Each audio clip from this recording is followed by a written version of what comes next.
우리 좌우에 계신 분들과 인사하겠습니다. 잘 오셨습니다. 또 인사하겠습니다. 사랑합니다. 축복합니다. 선포하겠습니다. 예수님이 부활하셨습니다. 살아계셔서 당신과 함께하고 계십니다. 할렐루야. 요즘 제가 여수 근교에 있는 갈대밭을 시간이 나면 가끔 가곤 합니다. 조용한 곳에 가서 산책을 하다 보면 정신도 맑아지고 또 복잡했던 마음도 정리가 되기 때문입니다. 자, 그런데 요즘 이 갈대밭을 가다 보면 철새들이 이동하는 것을 보게 됩니다. 가을에 와서 겨울을 나고 그리고 봄에 이제 떠나는 철새를 겨울 철새라고 하는데, 이 겨울 철새 중에 가장 대표적인 새가 기러기입니다. 이 기러기들은 이동할 때에 한 줄로 이동하지 않죠. 우리가 다 보았듯이 V자를 만들어서 그렇게 이동을 합니다. 왜 기러기들은 V자로 이동을 하며 하늘을 날아가는 것일까요? 성도 여러분, 우리나라에 오는 기러기들은 거의 대부분 그 시베리아에서 오는 기러기라고 합니다. 이 시베리아에서 우리나라까지의 거리가 3,500km나 된다는 거예요. 여기에서 서울에 있는 그 만남의 광장까지가 한 330km 정도 되거든요.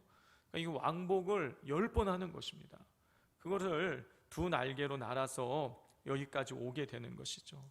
이렇게 먼 거리를 3,500km나 되는 거리를 여러분 두 날개를 가지고 날아오다 보니 당연히 힘들 수밖에 없죠. 그래서 이 기러기들은 최대한 에너지를 아끼면서 비행을 해야 하는 것입니다. 자, 성도 여러분, 새가 하늘을 날려면 이렇게 날갯짓을 하게 되죠.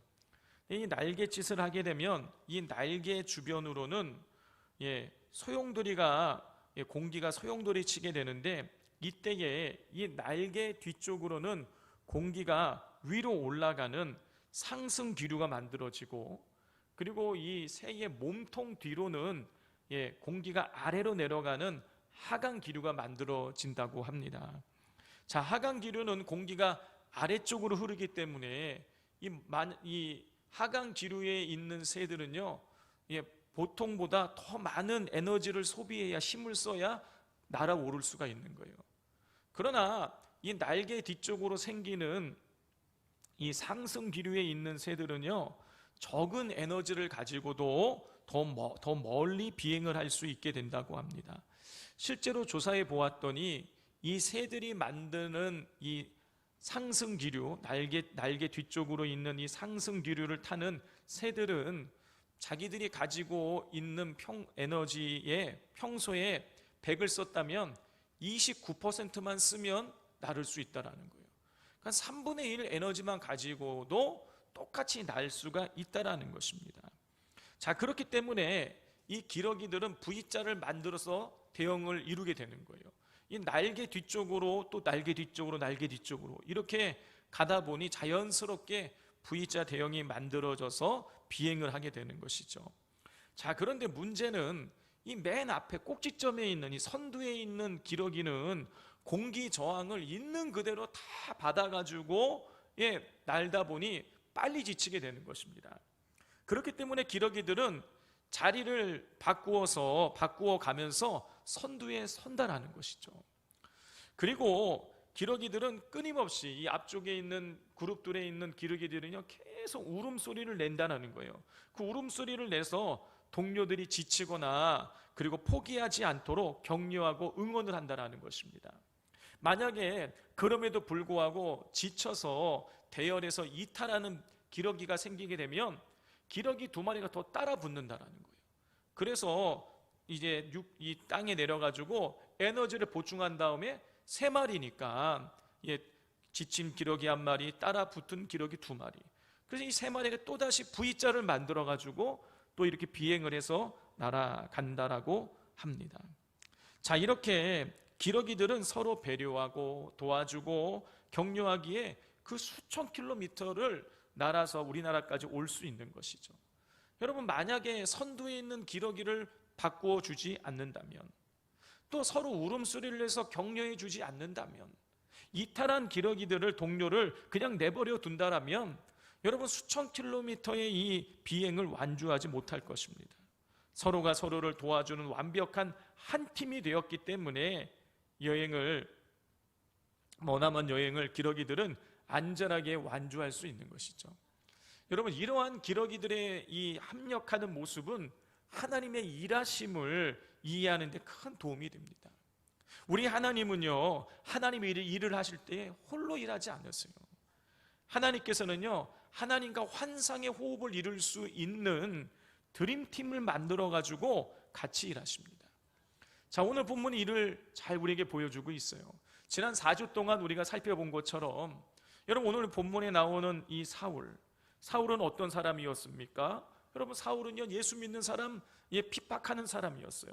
그는 스데반 집사를 돌로 쳐 죽이는데도 앞장섰던 사람이고요, 그리고 예루살렘 교회의 성도들을 박해해서 예루살렘에 더 이상 있지 못하고 사마리아와 유대 지역으로 흩어지게 만들었던 장본인이었습니다. 그것도 모자라서 그 흩어진 유대인들을 잡아오겠노라고 끝까지 그 집요함을 나타냈던 사람이에요. 그는 이 다메섹으로, 예루살렘에서 멀리 떨어져 있는 다메섹까지 쫓아가서 예수 믿는 사람들 잡아오겠다고 대제사장의 공문을 손에 잡아쥐고 그리고 다메섹을 향해 가고 있었던 사람이었습니다. 자, 그런데 이 사울이 그렇게 다메섹을 가는 도중에 예수님을 만나게 된 것이죠. 이 사울에게 있어서 예수님은 그냥 죽은 사람에 불과했어요. 그냥 사이비 이단 교주에 불과했습니다. 이미 죽은 그 사이비 이단 교주가 자기의 인생을 가로막는다는 건요, 사울의 인생 가운데에 없었던 일이에요.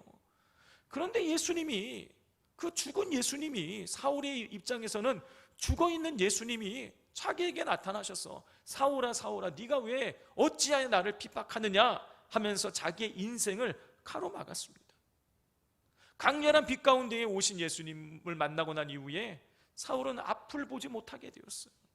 그래서 사람들을 이끌고 의기양양하게 다메섹을 향해 가던 이 사울은 사람 손에 이끌려서 다메섹에 들어가게 됩니다. 여러분, 이런 일은 사울의 인생의 계획에 없었던 일이에요. 그가 가다가 갑자기 예수님을 만나고 앞을 보지 못해서 사람들의 손에 이끌려서 다메섹에 가는 이런 일은요, 그의 인생의 계획 가운데에 전혀 없었던 일입니다. 그런데 그런 일이 일어났어요. 당연히 그는 매우 혼란스럽고 곤욕스럽고 그리고 당혹했을 거예요. 뭔가 잘못돼도 한참 잘못됐다고 생각했을 것입니다. 그러나 여러분, 다메섹으로 가던 사울의 계획에 급브레이크를 거신 예수님 입장에서는요, 전혀 그런 일이 아닌 거예요.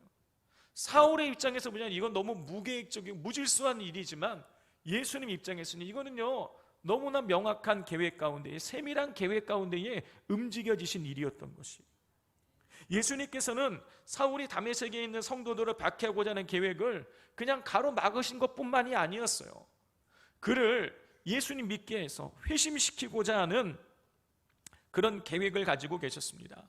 예수님은 이 사울을 회심시켜서 예수님을 전하는 사람으로 만들기 위해서 드림팀을 구성해 놓고 계셨어요. 자, 우리 6절을 같이 한번 읽겠습니다.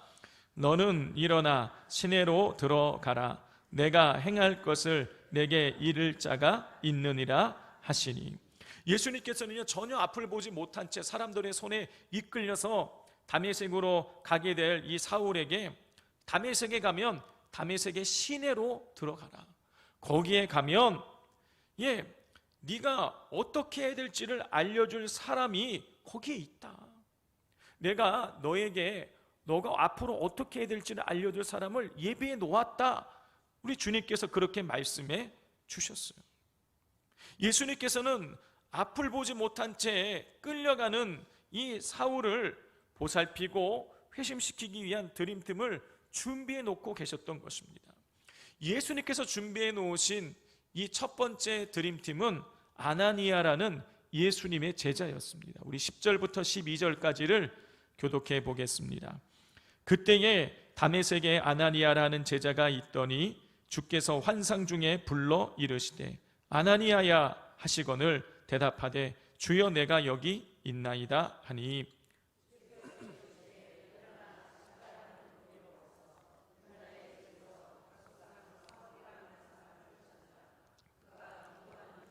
함께 읽겠습니다. 그가 아나니아라 하는 사람이 들어와서 자기에게 안수하여 다시 보게 하는 것을 보았느니라 하시거늘. 예수님께서는요, 이 환상 중에 아나니아를 찾아오셨어요. 그리고 아나니아에게 말씀하시는 겁니다. 지금 다메섹에 있는 직가, 이거 한자로 표현한 거죠. 고든 길이라 그러는 거. 다메섹에 있는 이 고든 길, 거기로 가라. 거기 가서 지금 기도하고 있는 사울이라는 사람을 찾아봐라. 자, 그러시면서 이렇게 말씀하시는 거예요. 지금 그 직가라는 곳에서 기도하고 있는 그 사울이라는 사람이 지금 기도를 하고 있는데, 내가 그에게 아나니아라는 사람을 보내서 그 아나니아라는 사람에게 안수받아서 눈을 다시 보게 하는 환상을 그에게 보여주었다. 자, 그렇게 말씀을 하시면서 아나니아에게 직가로 가서 사울을 만나라고 하시는 거예요. 예수님께서는 아나니아에게 이 사울이 다메섹에 오게 되면 그를 만나고 그를 어떻게 도와줘야 하는지를 지금 구체적으로 말씀해 주고 계시는 것입니다.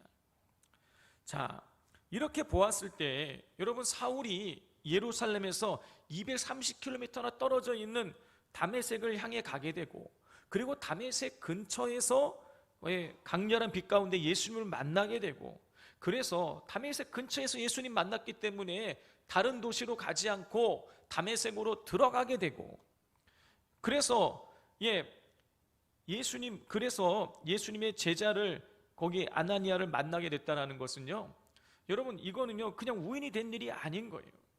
예수님께서 이 사울을 다메섹으로 가서 근처에서 만나시고 다메섹으로 인도해 가신 이유는 무엇이냐? 다른 도시가, 가까운 도시도 있었을 텐데 굳이 다메섹이라는 그 머나먼 곳까지 230km나 떨어져 있는 곳에까지 사울을 가게 하셔서, 아니 예루살렘에서 가기 전에 뭐 10km 떨어진 도시, 20km 떨어진 곳이, 50km 떨어진 도시에도 얼마든지 예수님 만나셨을 수도 있었을 텐데, 그렇게 않으시고 그 230km 가서 다메섹에 가서 예수님이 사울을 만나시고 그를 거기에서 다메섹으로 들어가게 하신 이유는요, 그곳에 예수님이 예비해 놓으신 신실한 제자 아나니아가 있었기 때문인 것이에요.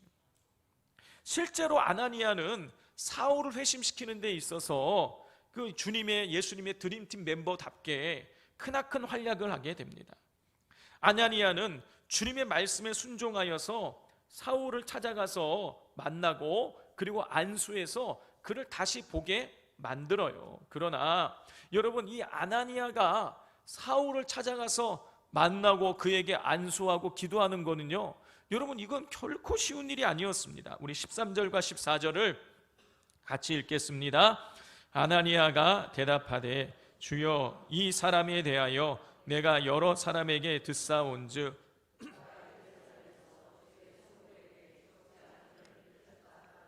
여기서도 주의 이름을 부르는 모든 사람을 결박한 권한을 대제사장들에게서 받았나이다 하거늘. 아나니아는요, 사울이 예루살렘에서 주의 성도들에게 적지 않은 큰 피해를 입혔고, 또 지금은 다메섹에 온 이유가 예수 믿는 사람들을 잡아가기 위해서라는 사실을 알고 있었어요. 여러분, 그렇기 때문에 이 아나니아의 입장에서는요, 지금 사울을 찾아가서 만나고 그에게 안수기도를 한다? 여러분, 이거는요 쉬운 일이 아닌 거예요. 그의 일행들도, 사울의 일행들도 분명히 있을 것이기 때문에 자칫 잘못하면 이 아나니아도 지금 봉변을 당할 수 있는 상황인 거예요. 그러나 아나니아는요, 그 위험이 있을 줄 알지만 주님의 명령에 순종해서 사울을 찾아가서 만납니다. 자, 아나니아가 결정적으로 이 사울을 찾아가서 만나게 된 이유가 있었어요. 우리 15절 같이 읽겠습니다. 주께서 이르시되 가라, 이 사람은 내 이름을 이방인과 임금들과 이스라엘 자손들에게 전하기 위하여 택한 나의 그릇이라. 자, 예수님께서는요 아나니아에게 그렇게 과거의 성도들을 박해하고 지금은 성도들을 잡아가기 위해 다메섹에 온 이 사울을 통해서 주님의 이름을 이방인들과 이스라엘 자손들에게 전하기를 원하신다라는 주님의 계획을 아나니아에게 말씀해 주셨어요. 자, 그러자 이 사실을 듣고 아나니아가 가서 사울을 찾아가서 만나게 되는 것이죠. 여러분, 그러나 이러한 주님의 계획은요, 어찌 보면은요, 믿을 수 없는 일인 거예요. 우리 성도님들 같으시면 스데반 집사가 예수 믿는다는 이유로 돌로 쳐서 죽였던 사람, 성도들을 박해하고 흩어버린 그 사람이 지금 주님의 제자가 된다? 주님의 복음을 전하는 사람으로 주님께서 바꾸실 것이다? 그러니 찾아가서 만나라? 여러분, 이게 믿겨지시겠습니까? 여러분, 이거는요, 콩 심었는데 팥이 난다라고 말하는 것처럼 도저히 믿을 수가 없는 일인 것이에요. 그런데 아나니아는 예수님 그 말씀을 듣고 주저하지 않고 찾아가서 사울을 만납니다. 우리 17절과 18절 같이 읽겠습니다. 아나니아가 떠나 그 집에 들어가서 그에게 안수하여 이르되, 형제 사울아, 주 곧 내가 오는 길에서 나타나셨던 예수께서 나를 보내어 너로 다시 보게 하시고 성령으로 충만하게 하신다 하니, 즉시 사울의 눈에서 비늘 같은 것이 벗겨져 다시 보게 된지라. 일어나 세례를 받고. 아나니아는요, 사울에 대한 좋지 못한 행적을 알고 있었음에도 불구하고 주님의 구원 계획을 사울을 통해서 주님께서 일하시겠다는 그 계획을 듣고 주님의 드림팀 일원답게 즉시 일어나서 사울을 찾아갑니다. 그리고 가서 안수해요. 그러자 성령의 충만함을 받게 됩니다. 앞을 보지 못했던 사울이 다시 보게 되었어요. 그것뿐만이 아니라 사울에게 세례까지 베풀었습니다. 아나니아가 사울에게 세례를 베푸셨다는 얘기는요, 예수님께서 아나니아를 사울을 회심시키는 도구로 사용하셨다, 그런 뜻인 거예요.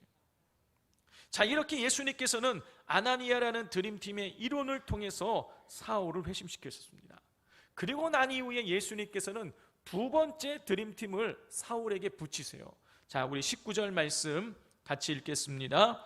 음식을 먹음에 강건하여 지니라. 사울이 다메섹에 있는 제자들과 함께 며칠 있을세.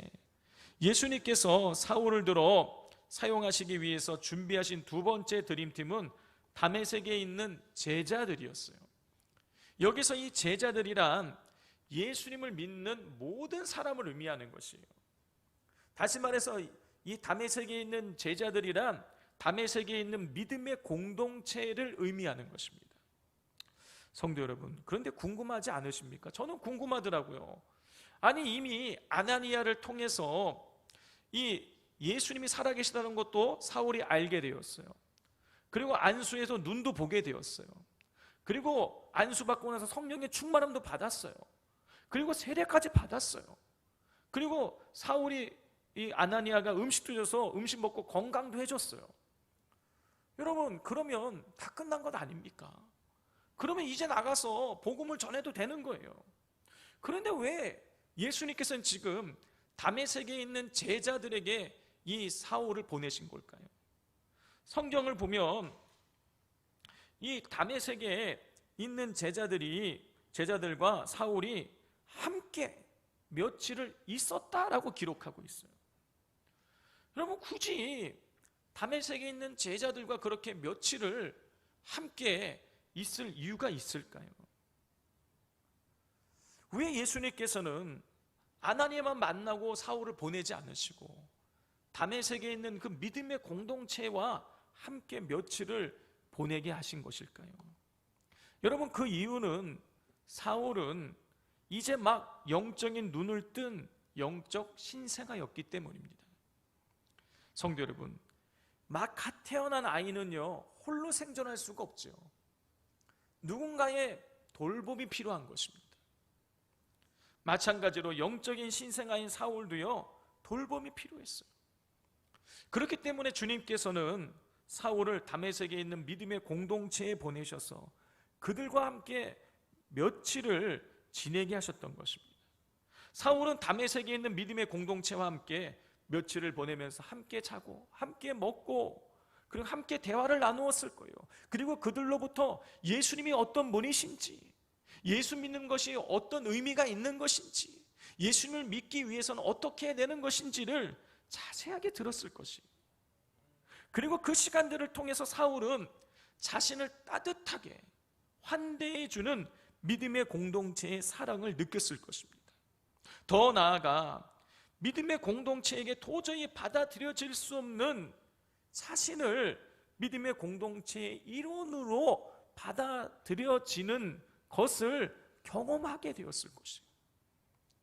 여러분 생각해 보십시오. 예수 믿는 사람 잡아 죽이던 예루살렘 교회의 그 초대 7집사 중에 하나를 돌로 쳐 죽였던 이 사울을, 자기가 그런 과거 행적이 있기 때문에 자기가 이 믿음의 공동체에 받아들여진다, 그들이 나를 환대해 준다, 이거는요 사울 입장에서 굉장히 있을 수가 없는 일인 거예요. 근데 믿음의 공동체가 사울을 받아준 거예요.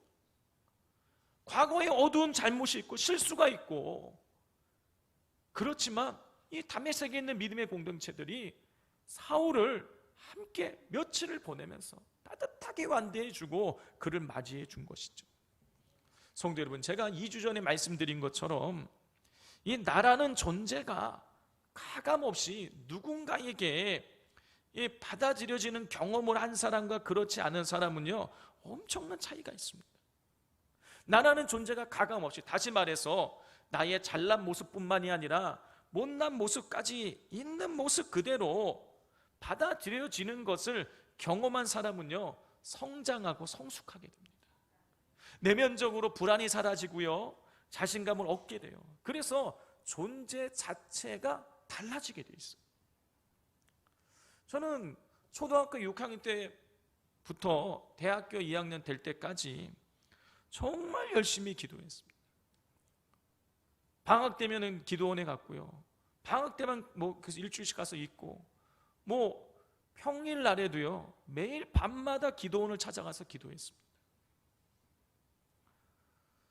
그래서 매일 밤마다 가서 그렇게 기도하니 당연히 성령 충만했어요. 각종 은사도 체험을 했습니다.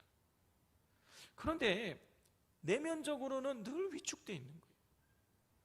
그러다 보니 인간관계에도 자신감이 없었어요.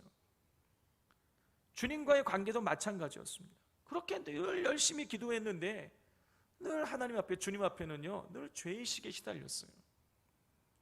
자유가 없었던 거예요.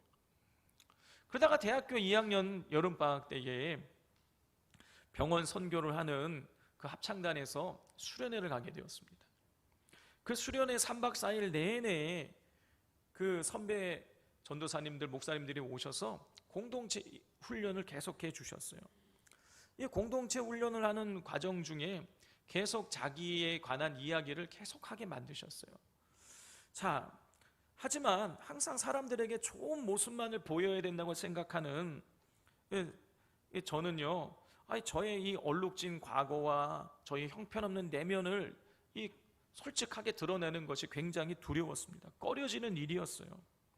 그러다가 이제 3일째 되는 날 제가 아주 솔직하게 저를 오픈했습니다. 저의 이 모난 모습들, 저의 얼룩진 과거, 이런 것들을 이 단원들에게 솔직하게 제가 다 고백을 하게 되었어요.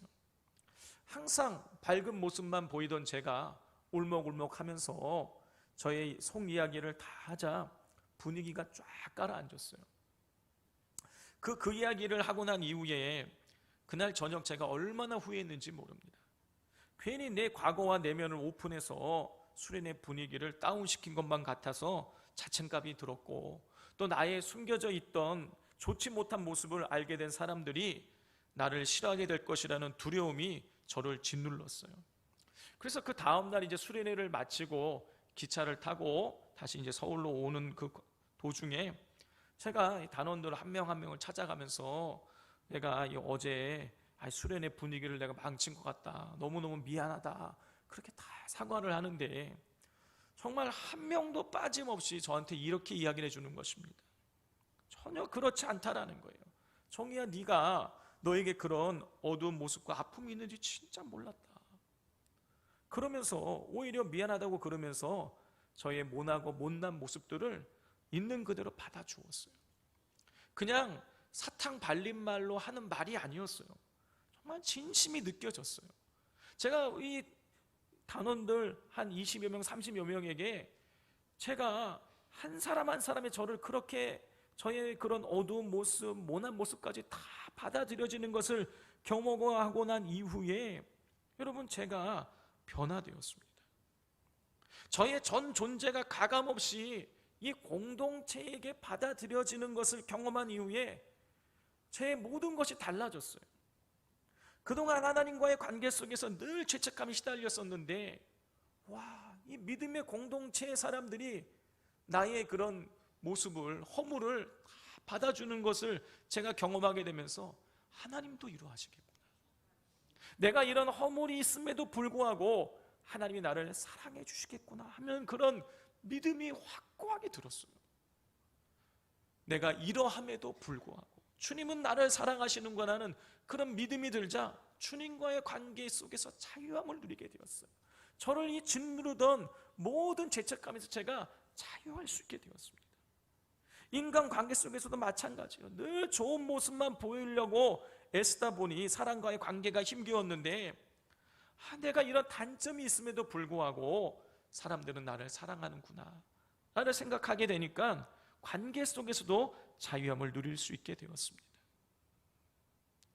성도 여러분, 공동체의 나라는 존재가 가감없이 받아들여지는 것을 경험하게 될 때 여러분, 성장하고 성숙하게 돼요. 인생이 달라지게 되는 것입니다. 제가 여름방학을 마치고 이제 2학기가 되어서 개강 예배를 드리고 그리고 첫 전공 수업을 듣기 위해서 강의실에 갔어요. 그 방학 동안에 아이들 못 만나다가 만나니까 강의실에서 만나서 이렇게 인사를 다 하는데, 제가 그냥 평소처럼 잘 지냈어 이렇게 인사를 하는데 저희 동기 아이들이 이렇게 얘기를 하는 거예요. 야, 정의가 뭔가 달라졌어. 제가 무슨 특이한 행동을 한 게 아니에요. 그냥 잘 있었어, 잘 지냈어, 그냥 인사를 했을 뿐인데 달라졌다는 거예요.